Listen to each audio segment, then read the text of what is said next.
everybody, welcome to the Successful Showgirl. My name is Kitty and I run this channel. So basically I am a burlesque and circus performer. I've been working professionally for the past 10 years. I've also for the past 20 years been a dance teacher and a circus teacher as well.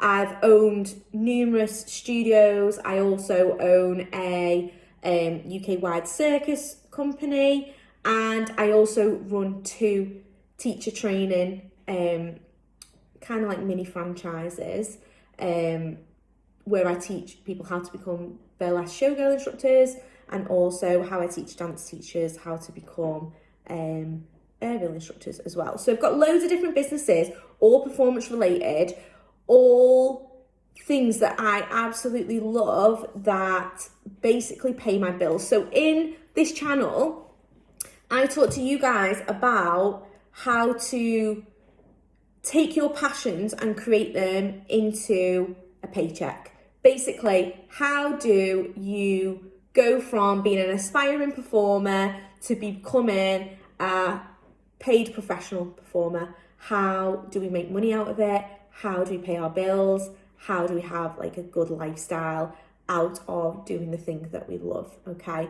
So I'm going to talk about all kinds of different topics in here. Today, I just want to talk about what success as a performer means to you, okay? So we're all different. Everybody watching this channel is going to be different levels of performer. Some of you might not even be a performer yet. You might just be someone who goes to dance classes, but you've thought, oh, I would love to be on stage. I'd love that to be something that I could do for fun. And then some of you might be already doing that, and you might be thinking, oh, I'd love to get paid for this. And some of you might already be getting paid and be thinking, I'd love to actually earn good money from this and not be panicking about my bills at the end of the month, okay? So the first step really in pushing yourself forward as a performer is understanding what success as a performer is to you. Because we're all different people are going to measure success in different ways, okay? So I measure success as a performer as having a good income, being able to pay my bills and having extra and do all the things that I like, whilst also having lots of time to spend with my daughter, okay? So they are my success levels. 5 years ago, my success levels were totally different. My idea of success would have been always working every weekend, having loads of gigs, maybe full-time working. I worked in a circus and that was a full-time job. 5 years ago, that was my level of success, working full-time as a performer, always being busy, always being on the road. That was what I loved.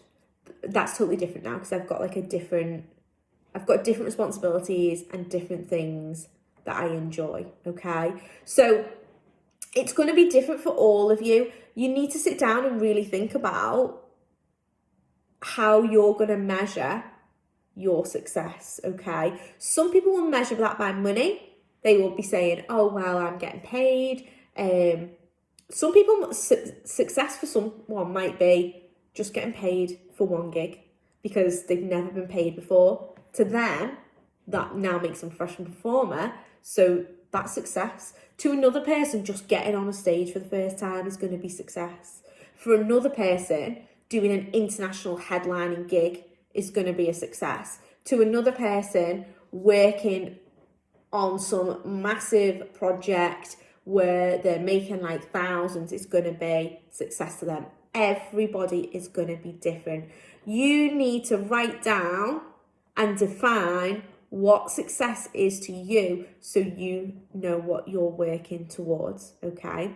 Success to me as a performer, I now, because I've got a daughter, don't perform as much as I used to. I used to be performing every weekend, both days.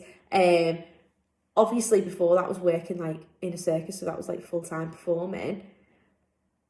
now that's just not the lifestyle that I want. Like, I like to do the odd gig here and there, but I actually really enjoy having my weekends at home. I really love now to teach other performers how to achieve what I've achieved over the past 10 years. So my levels of success now really is me having more time at home, me working less, and me seeing other people take on board my advice and them to be the ones that are traveling around everywhere and doing all these like massive gigs and things like that. That's my measure of success now. Who's messaging me on a Monday morning saying, oh my God, I've just done the best gig of my life. It was amazing. Like, that is what makes me feel good now, not doing my own massive gigs. Although I love the odd gig, I really, really do. I don't want to be out every weekend. It's not my thing anymore, okay? So you've got to really, really think, what are you aiming for? What is your success level? How are you going to measure it? How will you know you're there? Yeah?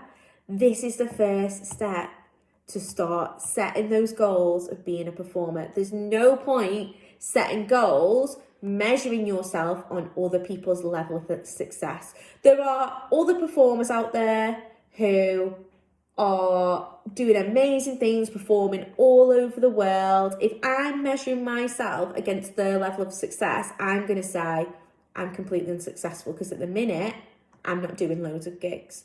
But if I actually think about what I want, then I'm going to say, actually, I only work a few hours a week. I only do the gigs that I love. I say no to the gigs I don't want to do. If a gig comes in, I have staff that I can send out and do that gig instead of me having to go and do it, and I can stay home with my little girl.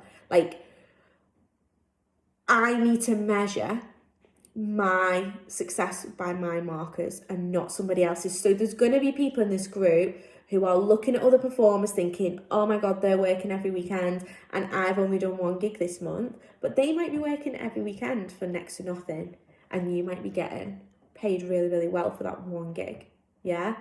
What's your level of success? Is it working for next to nothing, or even, like, we've all done it, if you're a performer, every performer, professional performer, has worked for a loss until we like learn and we start realising, oh, we can't actually work for like 50 quid because it costs us more to get there and back. And then there's our time, and then there's the hundreds of pounds we've invested into the costume, if not thousands. We have to we make those mistakes at the beginning. So please don't judge yourself on other people's success levels.